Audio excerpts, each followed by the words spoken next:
ಆತ್ಮೀಯ H16 news ಅರ್ಥಾತ್ ಹೇ ಸೀತಾರಾಮಗೆ ಸ್ವಾಗತ. ನಾನು ನಿಮ್ಮ MI ಅಥವಾ ಮಲ್ಲಪ್ಪ ಜೋತಾವಾರ್. ಆದ್ಮೇಲೆ ಈಗ ತಾವು ದಿನ ಸುದ್ದಿಗಳನ್ನ ಅದರ ಜೊತೆಗೆ ವಿಶೇಷತೆಗಳನ್ನ ನೋಡ್ತಾ ಹೋಗಿ ವಿಶೇಷ ಈ ಮೊದಲನೇ ಸುದ್ದಿಯನ್ನು ನೋಡಿ.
ಸಭೆಗಳನ್ನು ನಡೆಸಬೇಕು, ನಡೆಸಿ ಎಲ್ಲ ಕಡೆಗೂ ಪ್ರವಾಸ ಮಾಡಬೇಕು. ಶಾಸಕರು ಕೂಡ ಹೋಬಳಿ ಮಟ್ಟಕ್ಕೆ ಹೋಗ್ಬೇಕು, ಪಂಚಾಯತಿ ಮಟ್ಟಕ್ಕೆ ಹೋಗ್ಬೇಕು ಮತ್ತು ನಮ್ಮ ಅಧಿಕಾರಿಗಳು ಕೂಡ ಆ ಜವಾಬ್ದಾರಿಯನ್ನು ನಾವು ಅದಕ್ಕೆ ವಹಿಸ್ತಾ ಇದ್ದೀವಿ. ಸೊ ನಾವು ಬರ ಘೋಷಣೆ ಮಾಡೋಕ್ಕಿಂತ ಮುಂಚಿತವಾಗಿ ಅನೇಕ ಏನೇನು ಕೊರತೆಗಳಿದೆ ಅದಕ್ಕೆಲ್ಲ ನಾನು ಮಾರ್ಗದರ್ಶನ ಕೊಟ್ಟಿದ್ದೇನೆ. ಹಣ ಕೂಡ ಈಗಾಗಲೇ ನಾನು ಕೊಟ್ಟಿರೋದು ತಮಗೀಗಾಗಲೇ ನಾನು ಹೇಳಿದ್ದೇನೆ.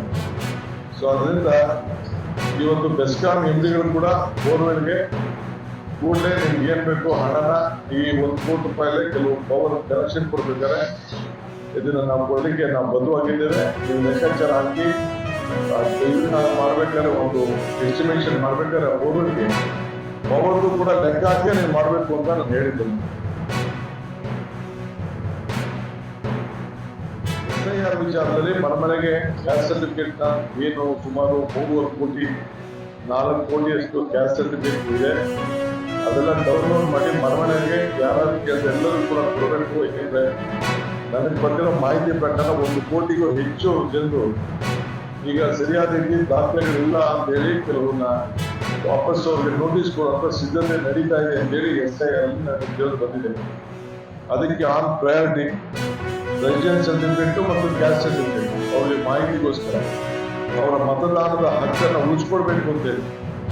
ಯಾರ ಮತದಾನ ಹಕ್ಕನ್ನು ಉಳಿಸ್ಕೊಳ್ಳಿಲ್ಲ ಅವ್ರಿಗೆ ಮುಂದಿನ ಅನೇಕ ಯೋಜನೆಗಳು, ಸರ್ಕಾರಿ ಸೌಲಭ್ಯಗಳು, ಪೆನ್ಷನ್ಗಳು ಕೊಡ್ಲಿಕ್ಕೆ ಬಹಳ ತೊಂದರೆ ಆಗ್ತದೆ.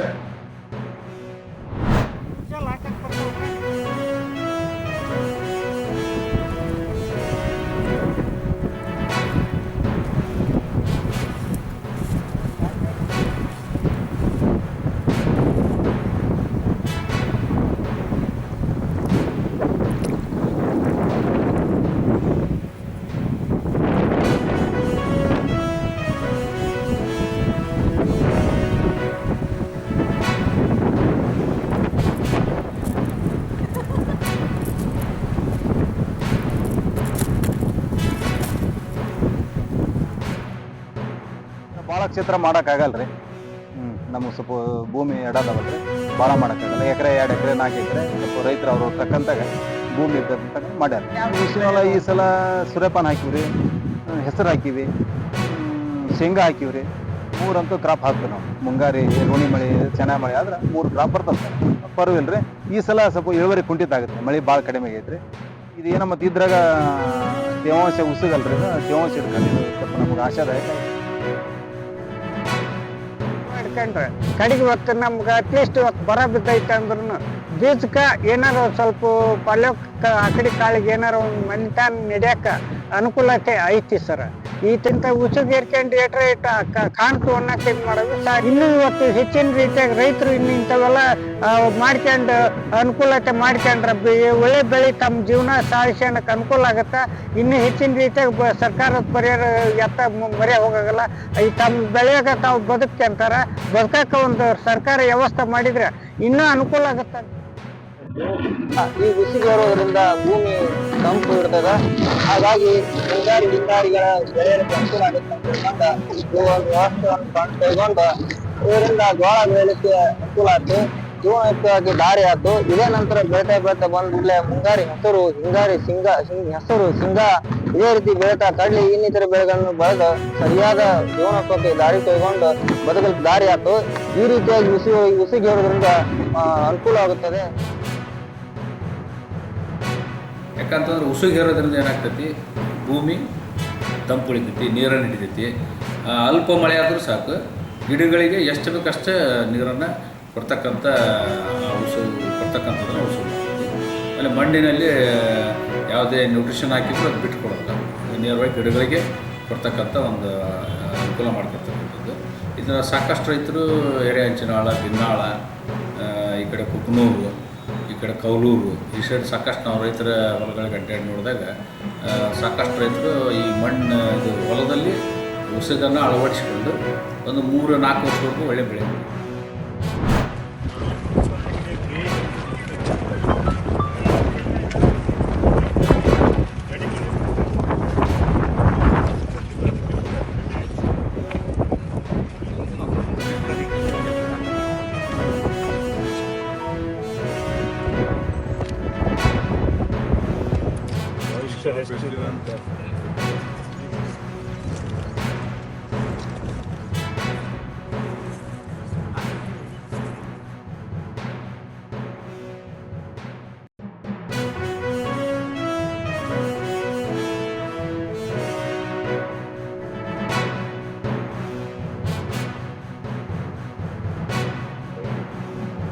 ಸೊ ಕೆಲವು ಜಮೀನು ಕೂಡ ಭೇಟಿಯನ್ನು ಕೊಡ್ತಾ ಇದ್ದಾರೆ. ಈಗಾಗಲೇ ರೈತರಿಗೆ ಯಾವ ಕಾರಣಕ್ಕೂ ಕುಡಿಯೋ ನೀರಿಗೆ ತೊಂದರೆ ಆಗಬಾರ್ದು ಅಂತೇಳಿ ಬೆಳಗಾವಿನಲ್ಲಿ ಒಂದು ವಿಶೇಷವಾದ ತೀರ್ಮಾನ. ಆಲ್ಮಟ್ಟಿ ಒಂದು ಬಿಟ್ರೆ ಇನ್ನೆಲ್ಲೂ ಕೂಡ ಇನ್ನ ಒಳ್ಳೆ ವಾತಾವರಣ ಇಲ್ಲ, ಬರ ಹೆಚ್ಚಿಗೆ ಆಗ್ತಾ ಇದೆ. ಈ ಭಾಗದಲ್ಲೂ ಕೂಡ ಬಹಳ ಬರ ಇನ್ನ ಕಾಣ್ತಾ ಇದೆ. ಅದಕ್ಕೆ ಏನ್ ಮಾಡಬೇಕು, ಮುಂಜಾಗ್ರತೆ ಚರ್ಚೆ ಮಾಡಬೇಕು. ಕೂಡ ನಮ್ಮ ಜನಪ್ರತಿನಿಧಿಗಳ ಆಹ್ವಾನ, ಅಧಿಕಾರಿಗಳು ಕೂಡ ಮಾಹಿತಿಗಳನ್ನು ಚರ್ಚೆ ಮಾಡ್ಬಿಟ್ಟು ನಿಮ್ಮ ಹತ್ರ ಏನು ವಿಚಾರ ತಿಳಿಸ್ಬೇಕು ಅಂತ ಹೇಳಿ ತಿಳಿಸ್ತೇನೆ. ICIC ಸ್ಕೂಲ್ ಇದೆ, ಅವ್ರ ಮಟ್ಟದ ಒಂದು 4 ಜನ ಮೇಷ್ಟ್ರು ಯಾವುದೋ ಸ್ಕೂಲಲ್ಲಿ, ಈಗ ರಘುಮೂರ್ತಿ ಕ್ಷೇತ್ರದಲ್ಲಿ ಯಾವುದೋ ಒಂದು ಮೂಲೆ ಒಂದು ಹಳ್ಳಿ ಇದೆಯಲ್ಲ, ಹಳ್ಳಿಲಿ ಮೇಷ್ಟ್ರಿಲ್ಲ ಅಂತ ಒಂದು ಕೊಡ್ತಿದೆ. 50,000 ಮೇಷ್ಟ್ರಿದೆ. ಸರ್ಕಾರ 1,40,000 ರೂಪಾಯಿ ಒಂದು ಮಗುಗೆ ಖರ್ಚು ಮಾಡ್ತಾರೆ. ಆದರೂ ಕೂಡ ನಾವು ಕ್ವಾಲಿಟಿ ಎಜುಕೇಶನ್ ಮೊದಲಿಂದನೂ ನಾವು ಮಾಡೋಕ್ಕಾಗಿಲ್ಲ. ಆ ದೃಷ್ಟಿಯಿಂದಲೇ ನಾವು ಪ್ರೈವೇಟ್ ಅವ್ರಿಗೆ ರಿಕ್ವೆಸ್ಟ್ ಮಾಡ್ತೀವಿ. ಅವರೆಲ್ಲ ಭಾಳ ಸನ್ನದ್ಧರಾಗಿದ್ದಾರೆ, ಅವ್ರು ಮಾಡ್ತಾರೆ.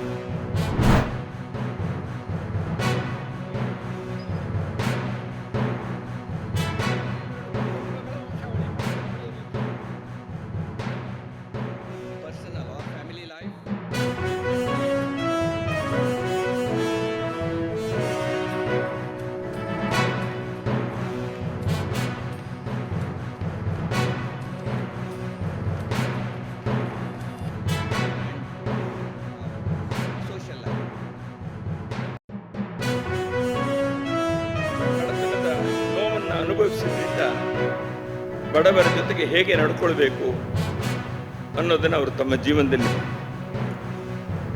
ಸಮಾಜಕ್ಕೆ ತನ್ನ ಋಣವನ್ನು ತೀರಿಸಬೇಕು. ಮನುಷ್ಯ 4 ರೀತಿ ಋಣ ತೀರಿಸಬೇಕಂತೆ: ದೇವ ಋಣ, ಋಷಿ ಋಣ, ಪಿತೃ ಋಣ ಮತ್ತು ಸಮಾಜ ಋಣ ಅಥವಾ ನರ ಋಣ. ಈ 4 ಋಣಗಳನ್ನು ಗುಜ್ಜಾಡಿ ನರಸಿಂಹನಾಯಕರು ತುಂಬ ಸಮರ್ಥವಾಗಿ ಆ ಋಣಗಳನ್ನು ತೀರಿಸಿದ್ದಾರೆ.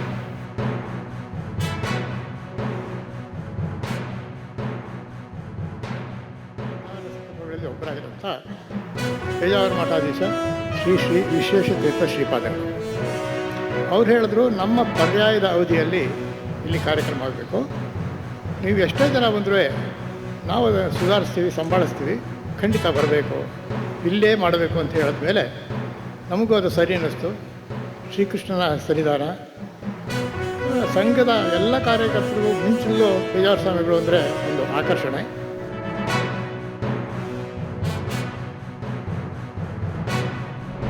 ತಾವೆಲ್ಲ ಇಲ್ಲಿವರೆಗೆ ಸುದ್ದಿಗಳನ್ನು ನೋಡಿದಿರಿ, ಜೊತೆಗೆ ವಿಶೇಷ ಘಟನೆಗಳನ್ನು ಸಹ ನೋಡಿದಿರಿ. ಅದು ನಿಮ್ಗೇನು ಅನ್ನಿಸ್ತು? ನಿಮಗೆ ಲೈಕ್ ಮಾಡಿರಿ, ಶೇರ್ ಮಾಡಿರಿ, ಕಾಮೆಂಟ್ ಮಾಡಿರಿ, ಜೊತೆಗೆ ಸಬ್ಸ್ಕ್ರೈಬ್ ನಿಲ್ಲಿಸ್ಬೇಡ್ರಿ. H16 ನ್ಯೂಸ್ ಅರ್ಥಾತ್ ಸಿದ್ದರಾಮಯ್ಯ ಸತ್ಯದ ಕೈಗನ್ನಡಿ ವಂದನೆಗಳು.